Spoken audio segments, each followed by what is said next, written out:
Alors c'est la raison de ma visite, le Grand Cru de Stutzenberg, puisque au-delà d'être vigneron à la tête d'un domaine, tu es aussi le président de ce Grand Cru Stutzenberg qui a quelque chose de tout à fait singulier à l'échelle de l'Alsace. Alors effectivement, je suis président de ce qu'on appelle la gestion locale du Grand Cru de Stutzenberg. C'est une petite association qui est entre les producteurs qui existent dans chaque Grand Cru.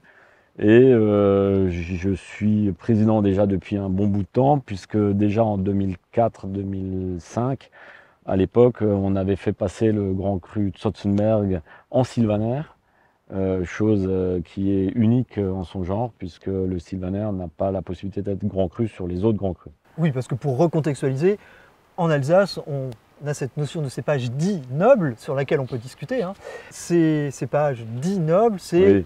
Le Riesling, voilà, le Gewürz, le Pinot Gris et le Muscat, mais il n'y a pas le sylvaner, il n'y a pas les autres cépages.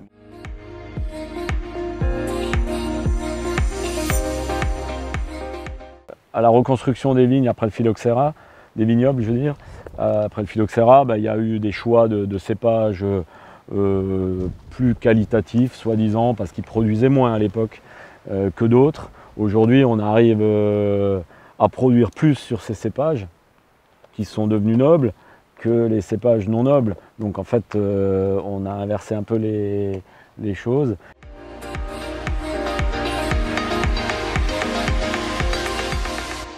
Aujourd'hui, par exemple sur le Stutzenberg, on produit des grands crus entre 40 et 45 hectolitres hectare. Si des années sont un peu plus généreuses, il y a quelques hectolitres en plus, mais ça reste des vins de terroir et de très beaux vins. Et en fin de compte, la noblesse d'un cépage ou d'un vin, ça se voit que dans la qualité du produit final.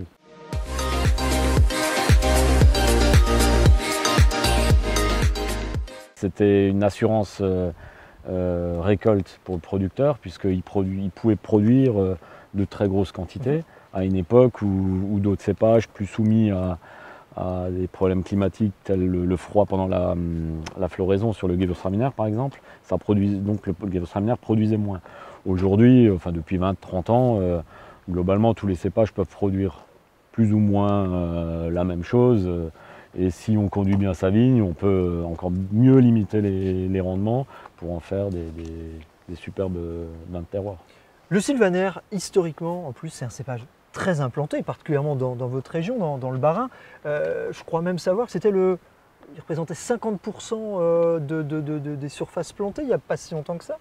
Alors 50% peut-être pas, mais quand même pas. Ça, 50% c'était peut-être dans les années 60. C'est ça. Ouais. Voilà, mais après est venu le crément. Malheureusement, il n'a pas pu rentrer dans l'élaboration des créments, ce qui pour moi est une erreur.